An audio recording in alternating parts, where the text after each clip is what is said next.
Hello, my friends. Welcome to the English with Leah and Leo podcast, the place where you learn real English with clarity and confidence. And your favorite podcast starts now.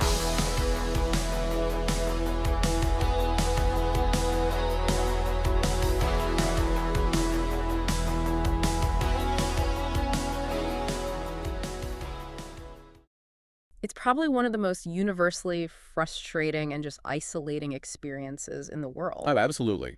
You sit down at your desk, you study the grammar rules until your eyes blur, you memorize the vocabulary lists, you do the flashcards, you just ace the written tests. Right. You fill out the workbooks with absolute perfection. Exactly. On paper, you are an absolute master. But then you step out into the real world, you're at a coffee shop or maybe a networking event or just walking on the street. Someone walks up to you, they look you dead in the eye, they ask you a startlingly simple question in English, and Things just freeze. yes, you completely freeze. It's the infamous conversational paralysis. Your mind just, it goes completely blank, even though the data is sitting right there in your memory banks. It is like your brain just shuts down entirely. I mean, you know the words are in there somewhere, right? You literally studied them yesterday. Yeah, but retrieving them in that split second feels like wading through thick, heavy mud. And the other person is just looking at you, waiting for a response. The silence stretches out. You manage to,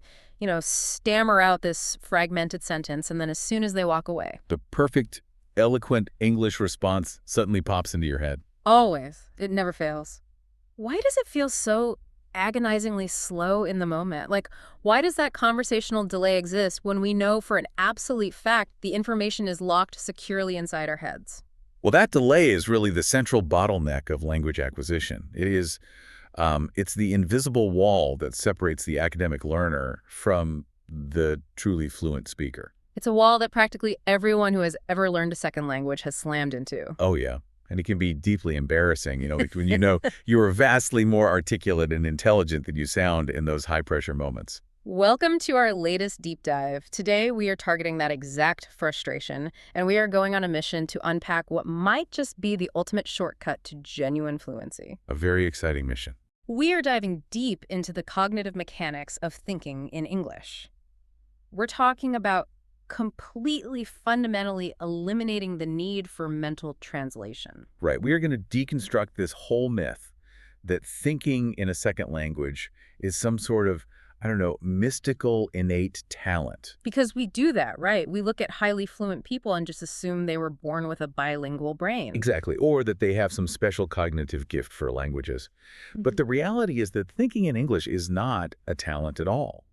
I mean, it is a strictly mechanical skill. A mechanical skill. I like that. It's a biological habit. It's a physical neural pathway that you can build incrementally, step by step, day by day. And to get you there, by the end of this deep dive, you're going to walk away with a highly practical, really actionable, 4-step daily guide. Very actionable. We are going to explore this radical technique called shattering that bypasses your traditional learning pathways entirely. And, crucially, we're going to outline exactly how you can measure your progress week by week. So you actually know this neurological rewiring is working. Exactly. But before we get to the solutions, I really want to look under the hood. Why are our brains so stubbornly refusing to think in English automatically? That's a great question. Why does the brain cling to our native language so desperately when we are actively trying to speak a new one? Well, it fundamentally comes down to cognitive safety and biological efficiency. I mean, the brain is an incredibly lazy organ. Lazy? Oh, incredibly. It wants to conserve energy at all costs. When you first start learning any new language, your brain is just bombarded with alien sounds and meaningless symbols. It's pure chaos to the brain. Exactly. So to make sense of this chaotic new data, it relies heavily on your first language. The language it already knows takes zero energy to process, right? So your native language acts as this mental bridge. A bridge to carry the new information over to a place where it actually means something to us. Right. So in the beginning, this bridge is absolutely necessary. You hear an English word, say, apple. Your brain doesn't instantly visualize the red fruit. It walks across that mental bridge to your native language to find the translation. Exactly. You understand it, you formulate your response in your native language, and then you pack up that thought, walk back across the bridge, translate it into English, and finally push it out of your mouth. That sounds exhausting when you lay it out like So that. in those early days, it's how you establish foundational meaning. It is the necessary cognitive scaffold. But, I mean, scaffolds are meant to be taken down once the building is finished, right? The problem is that we leave the scaffold up permanently. And this bridge becomes a trap, A trap. a severe cognitive trap. Relying on this translation bridge causes massive, undeniable delays in real-world conversations. Yeah. If we just, zoom out and look at the bigger picture of human interaction, native speakers talk incredibly fast. They really do. They don't wait for your internal translation process to complete. Not at all. Real-world dialogue is rapid, it overlaps, it's messy, it's full of interruptions. If you are constantly walking back and forth across that mental bridge, calculating translations on the fly, you are always going to be 3 steps behind the natural flow of the conversation. You are basically doing live calculus in your head while trying to maintain eye contact, smile, and look natural. It is exhausting. It really is. But let's get into the mechanics of that live calculus, because it isn't just about swapping one word for another, is it? It's about the actual structure of the language. That is the core of the issue right there. Languages are not merely different sets of audio labels for the exact same concepts. They are entirely different architectural structures of thought. Okay, break that down for me. So, the translation trap forces your working memory to calculate structural differences in real time. Let's look at something as basic as word order. In many languages, take Spanish or French, for example, an adjective typically comes after a noun. So conceptually, you are thinking the car red. Exactly. The object first, then the descriptor. But in English, the architecture is reversed. The adjective comes before the noun, the red car. Right. So let's look at what your brain has to do if you are stuck on the translation bridge. You want to describe a vehicle you just saw. First, your brain generates the native thought, el coche rojo. Then it takes coche, translates it to car, and holds it in this sort of temporary memory buffer. Then it takes rojo, translates it to red, and puts it in the buffer. It's literally juggling words. Yeah, and then it has to consciously apply an English grammar rule it learned in a textbook, realize the order is wrong, swap the positions of the words in the mental buffer, and then send the motor commands to your mouth to articulate the red car. That is wild. All of that processing happens in milliseconds, but those milliseconds add up to really awkward silences. Hundreds of milliseconds of processing time per sentence. Over a minute of conversation, that translates to extreme cognitive fatigue. So you could have a massive vocabulary. Massive. You could have absolute perfect knowledge of English grammar rules on paper. You could score 100% on a written exam. But all of that stored knowledge is entirely useless in the real world if your retrieval mechanism, the translation bridge, is structurally too slow to keep up with the pace of actual human speech. Okay, let's unpack this. I look at it like having training wheels on a bicycle. That's a great analogy. You put the training wheels on a kid's bike, and it is a brilliant invention for day one. It keeps you from falling over. It removes the fear. It gives you the confidence to just start pedaling. Right. But if you never take those training wheels off, you can never ride fast. You can never lean into a sharp turn. You are forever limited by the very mechanism that was originally designed to help you. Exactly. The bridge limits your speed. But here's where I have to push back a little, because dropping the translation bridge, taking off those training wheels, it sounds great in theory, but in practice, it is terrifying. Oh, it's incredibly daunting. How do we convince the brain that it is safe to let go of our native language, especially when we are in the middle of a high-pressure conversation? I mean, dropping those training wheels means we are probably going to fall and scrape our knees right in front of native speakers. Well, attempting to drop the training wheels in the middle of a high-stakes conversation is a recipe for panic. You are absolutely right to be terrified of that approach. So we shouldn't do that. No, the brain will instantly detect the stress, flood your system with cortisol, and you will revert entirely to your native language just to survive the interaction. Flight or fight kicks in. Exactly. That is why we do not start dismantling the bridge in the middle of a crowded room. We start in the safest possible environment, using the smallest, most isolated building blocks of our reality. Which are what? Everyday objects. We have to train the brain to make a direct visual association before we ever attempt a full conversation. Okay, so we are taking it out of the social arena entirely. We're talking about retraining our actual eyeballs to bypass our native tongue. In a neurological sense, yes. The concept is essentially visual thinking, or direct object-to-target language binding. Direct object binding. Yes. The rule is incredibly strict, but physically very simple.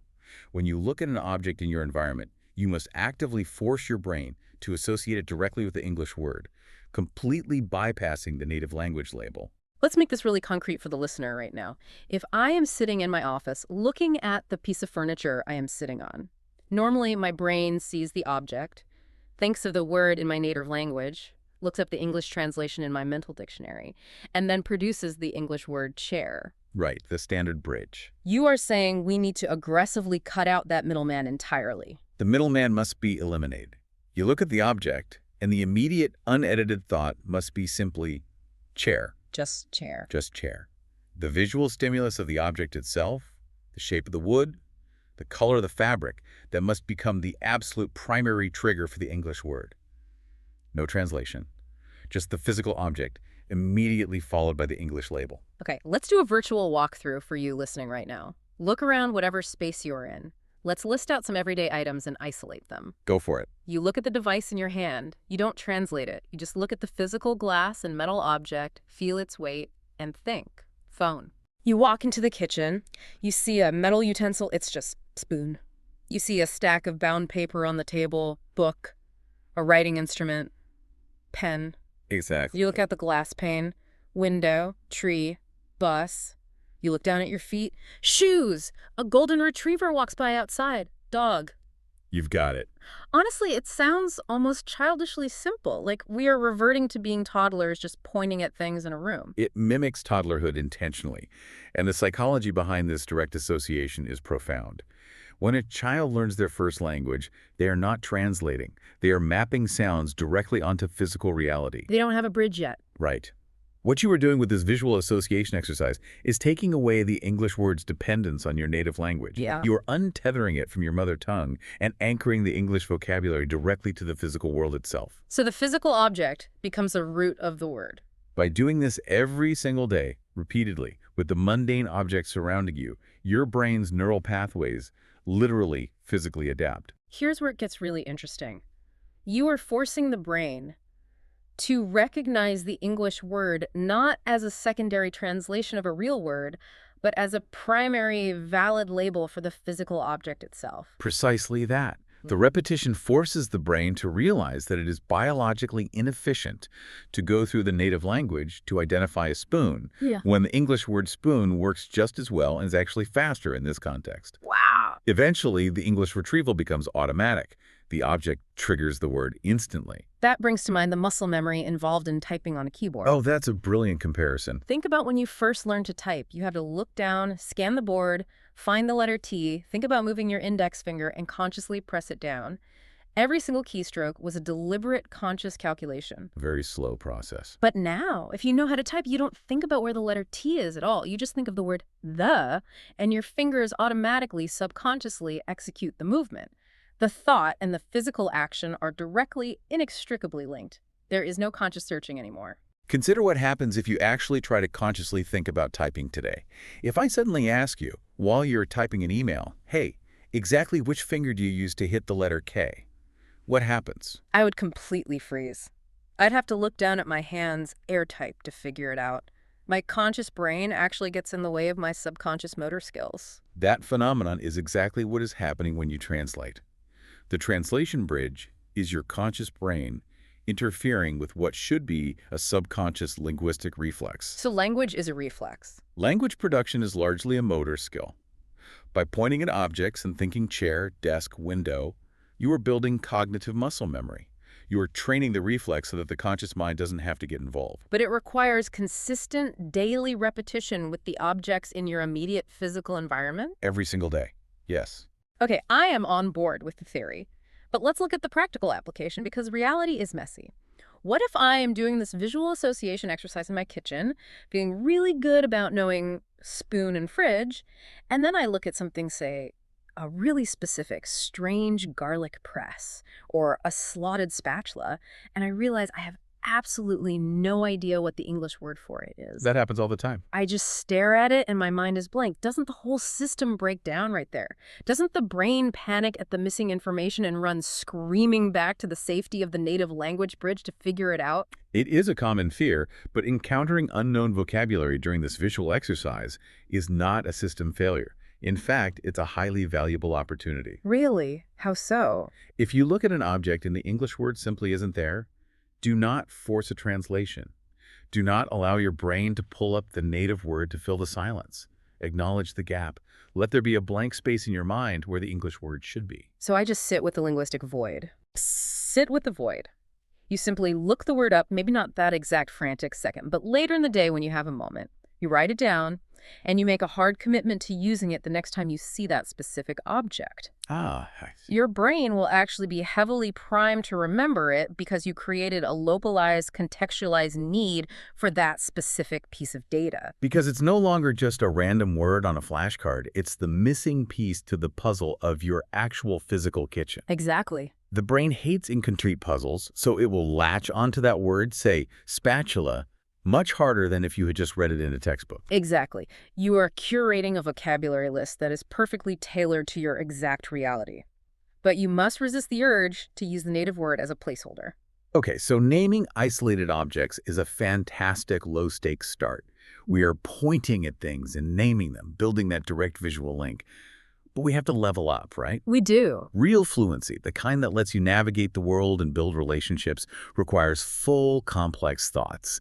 We don't just walk around society shouting isolated nouns at each other. Cheer. Bus dog. Exactly. We use verbs, we describe actions, we tell stories. How do we take that visual association of isolated objects and start stringing them together into actual moving sentences without having to open our mouths and risk public embarrassment? We evolve the practice by becoming the narrator of our own lives. The narrator. Yes. We take the static visual association of objects and we expand it into an active internal monologue. You start mentally describing what you see, what you are feeling, and what you are doing as you physically move through your day. I have to admit, when I first encountered this idea, I thought it sounded a bit crazy. It is like being a play-by-play sports commentator, but instead of calling the World Cup, you are calling your own utterly normal, mundane, quiet life. It does feel unusual at first, but you are deliberately narrating the mundane. And because you are doing it entirely inside your own head, the stakes are absolute zero. No one is listening. No native speaker is waiting for you to finish.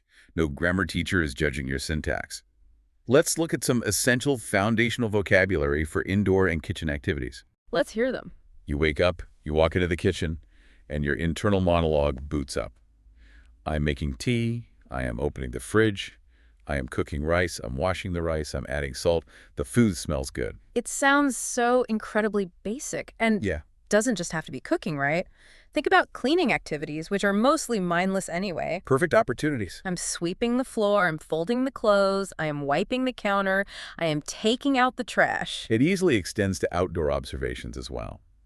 As you leave the house and walk into the world, the narration simply shifts focus. I'm walking to the shop, I see a large tree. There is a red car parked on the street. Or talking about the weather. Exactly. The weather is quite cold today. The sun is shining brightly. The wind feels cold on my face. There's a dog across the street, and it's barking. The neighbor is getting into his car. The traffic is terrible this morning. The bus is late. But here is my pushback. Honestly, that sounds incredibly tedious. I am washing the cup. The cup is wet. Won't the brain just get horribly bored after day 2 of this? Why are we focusing on such boring activities? The tedium is actually the secret to why this works. Wait, really? Yes. The reason these simple, repetitive, everyday tasks are the perfect training ground for thinking in English is precisely because they do not require any deep cognitive effort. Think about it. You already know how to make a cup of tea? You could do it with your eyes closed. Your brain does not need to focus on the physical mechanics of boiling water or finding a mug. So all that mental bandwidth that would normally be used for problem solving is completely freed up. Exactly. Because the physical task requires near zero cognitive load, you can redirect 100% of your working memory to the linguistic task of narrating the action in English. If you tried to narrate a highly complex task, say doing your taxes or writing code or navigating a crisis at work, your brain would immediately abandon the English narration because it needs all its processing power to solve the real-world problem. It drops the language to focus on survival. Right. By choosing mundane, boring tasks, you create a safe playground for linguistic experimentation. That makes total sense. You are sneaking the language practice into the cracks of your day where your brain is otherwise just idling. Exactly. But what about the complexity of the language itself? Because my natural instinct, if I am going to narrate my life, would be to try and sound really smart and sophisticated in my own head. Oh, that's a trap. I wouldn't want to just say, I am making tea. I'd want to say, I am currently preparing a delicate herbal infusion to stimulate my morning cognition. You must forcefully resist that urge to overcomplicate. This is a vital rule for this stage. You must keep the language aggressively simple. Aggressively simple. Yes. Remember the toddler analogy. You are building a foundation. You do not need complex, academic, multisyllabic vocabulary to build the neurological habit of thinking in English. Right, because you'll stumble. The goal of the internal monologue is not to draft a university-level thesis in your head. The goal is simply to keep the English switch turned to the on position for as long as possible without the system crashing. So basic subject-verb-object structures. Simple, unbreakable structures. I see a car, I am opening the door, the water is hot. If you try to use highly complex grammar before the habit is formed, you will inevitably hit a wall, get frustrated, and revert to translating from your native language to achieve that complexity. You'll run back to the bridge. Exactly. Keep it simple, keep the momentum going, and let the complexity grow naturally over months, not days. But even keeping it simple, isn't it exhausting to mentally narrate literally everything you do all day long? Doesn't the brain just get fatigued? It would. I feel like if I tried to maintain a running English commentary of my life constantly, I would have a massive tension headache by noon. If you attempted to maintain that internal monologue 24 hours a day, yes, it would be neurologically exhausting. Yeah. But that is entirely not the goal. Yeah. You do not do this constantly. Oh, thank goodness. You do it in short, highly intentional bursts during those simple tasks we discussed. A few minutes while making breakfast. A few minutes while walking from your car to the office building. A few minutes while folding laundry. Okay. It is about creating localized pockets of immersion throughout your day, not running a constant, grueling cognitive marathon. Framing it as short bursts makes it feel significantly more manageable. We aren't changing our entire waking reality all at once. We are just sprinkling English narration over the boring parts of our day. Precisely. So let's take stock. We have mastered naming physical objects. We have started narrating our quiet, mundane moments in simple, unbreakable sentences. We are successfully laying down the foundational tracks for fluency. Yes, the groundwork is there. But here is the elephant in the room. Real, live conversations are not quiet. They are not simple, and they are definitely not slow. They are very messy. Native speakers use heavy slang, they blend their words together, they drop syllables, and they speak at a rapid-fire pace. How do we transition from a quiet internal monologue to training the brain to process and produce language at the chaotic speed of real-world dialogue? To bridge that gap, we need to introduce a speed hack. Hmm. We need a technique that forcibly accelerates your processing time. This technique is called shadowing. Shadowing. And I would argue, based on linguistic research, that this is perhaps the single most powerful, transformative tool a learner can use for developing natural, automatic fluency. Shadowing. It sounds very mysterious, like espionage training. What are the actual physical mechanics of this technique? The mechanics are remarkably straightforward to explain, but physically demanding to execute. You take an audio source of a native speaker. It could be a podcast, a YouTube video, an audiobook, or a news broadcast. Okay, got my audio. You listen to the speaker, and you repeat what they're saying immediately after them. And I mean immediately. You do not wait for the sentence to end. Wait, I don't let them finish. No. You are trailing them by just a fraction of a second, perhaps a syllable or two. You are essentially acting as their vocal shadow. So if the audio says, I'm going to the store to buy some milk, I am not waiting for the word milk, hitting pause, and then carefully reciting the sentence. I am saying, I'm going right as they are saying to the store. I am speaking over them almost at the exact same time, constantly chasing their voice. Precisely. No pausing the audio, and absolutely no time allowed for translation. Yeah. But here is the critical nuance that makes shadowing effective.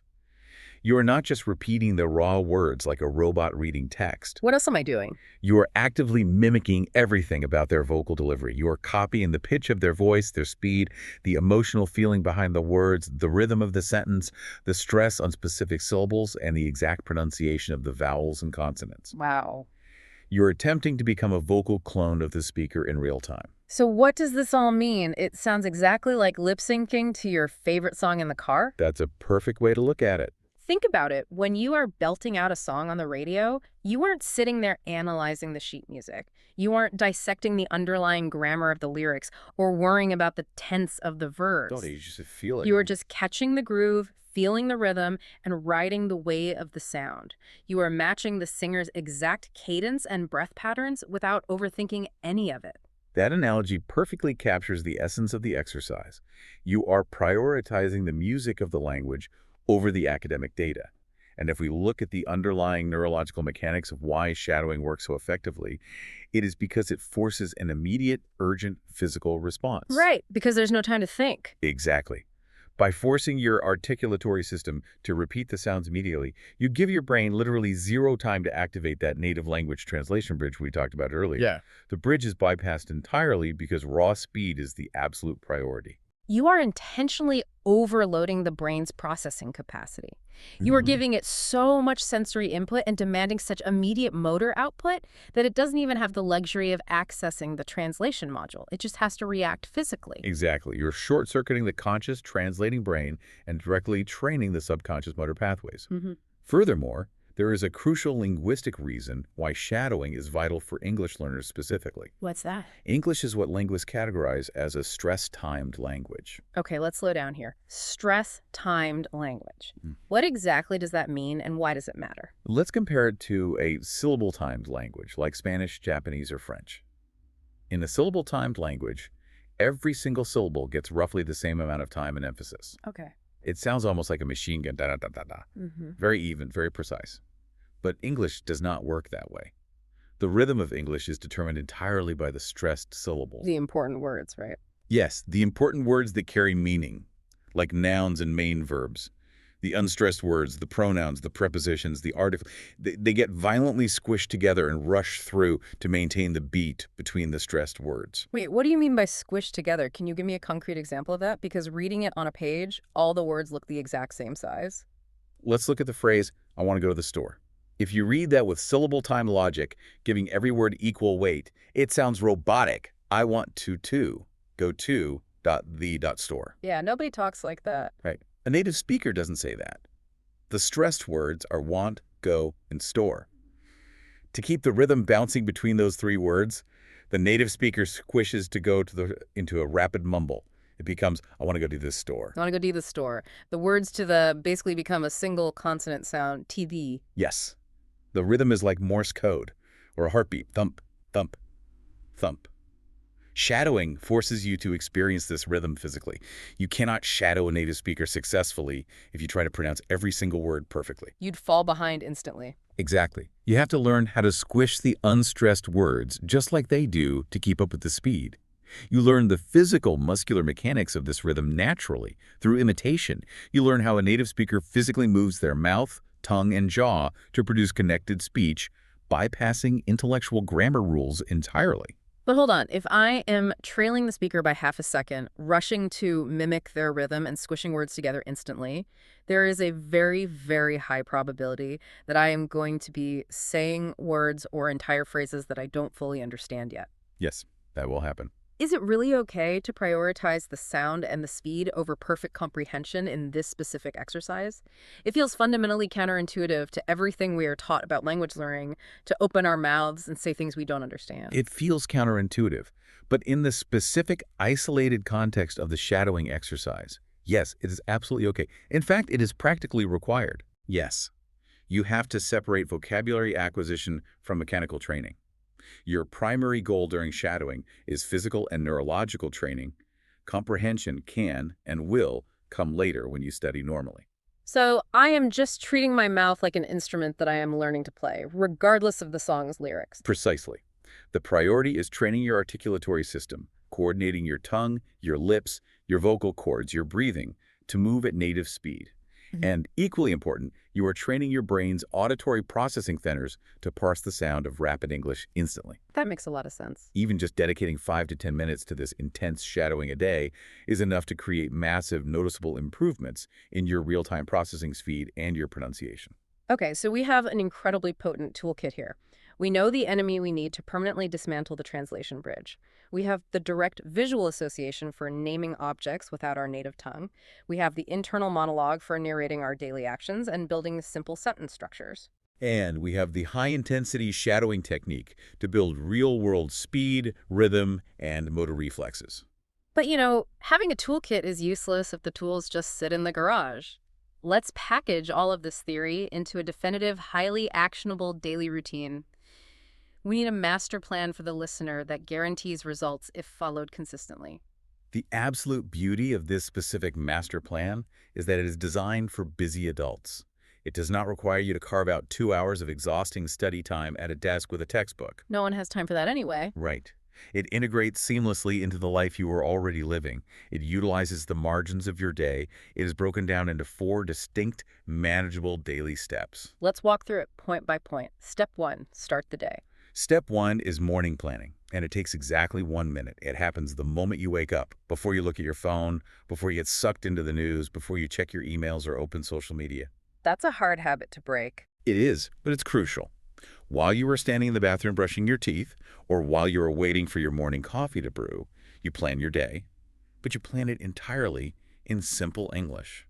So standing at the mirror, toothbrush in mouth, I'm thinking to myself, today I will go to work. I have a meeting at 10 a.m. I want to study English for 30 minutes. I need to buy milk. I will cook pasta for dinner. Just very basic scheduling. Exactly. Setting the intention for the day in English.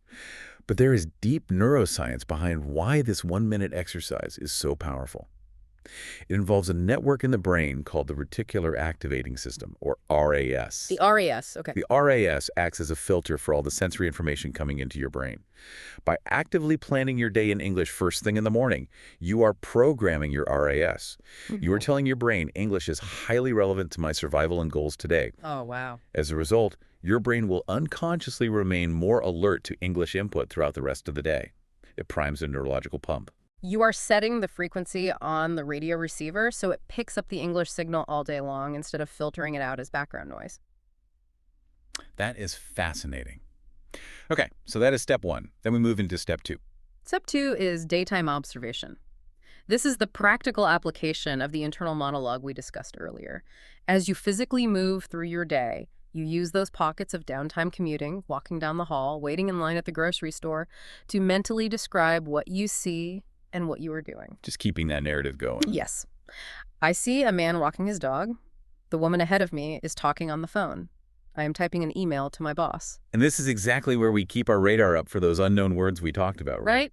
If I see something on my commute, say a construction crane, and I realize I don't know the English word for it, I don't panic. Exactly. I make a mental note or quickly jot it down in the Notes app on my phone and commit to looking it up later.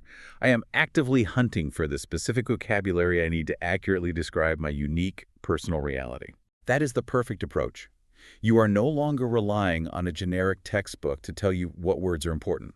You are curating a highly personalized, custom vocabulary list based entirely on the physical objects and actions that make up your actual life. Which makes it so much more relevant. This makes the vocabulary infinitely more memorable. All right. Step 1, morning planning. Step 2, daytime observation and vocabulary hunting. Then we reach step 3. Step 3 requires dedicated, intense focus, but only for a very brief period. Shadowing. You find just 5 to 10 minutes in your day. It could be during your commute, while doing the dishes, or taking a walk. 5 minutes is nothing. Put on an English audio source, listen, and repeat immediately, trailing the speaker by a fraction of a second. Remember, do not worry about perfection. You are going to stumble over the words. You are going to lose the rhythm. You're going to get tongue-tied. It's going to be messy. Very messy. When that happens, just catch the rhythm again in the next sentence. Just keep the vocal momentum going for a solid 5 minutes. 5 minutes is practically nothing. Everyone can find 5 minutes. You can do that sitting in the car in the driveway before you go into the house. And then finally we arrive at the end of the day. Step 4. Step 4 is the nighttime review. Right before you go to sleep, when you are lying down in bed, the lights are out, and you are relaxing. close your eyes and take a few minutes to mentally review the events of your day, entirely in simple English. Just a quick recap. Yes. I woke up early. I went to the supermarket. I bought apples. I made lunch. I had a difficult meeting. I watched an English video. I called my sister. I really love the structural symmetry of this plan, the psychology of sandwiching your waking hours with the target language. You deliberately open the day with English in step 1, and you deliberately close the day with English in step 4. It is an incredibly effective framing technique. Starting the day with English sets the neurological priority with the reticular activating system. But ending the day with a nighttime review is perhaps even more crucial for long-term retention due to how memory works. Let's dig into that. Why is doing this right before sleep so important? It has to do with sleep consolidation. When you enter slow-wave sleep and REM sleep, your brain goes to work. Your hippocampus, which handles short-term memory, begins communicating with the neocortex to transfer the events and data of the day into long-term storage. So it's organizing files. It is essentially the brain's overnight filing system. It strengthens the neural pathways that were utilized during the day.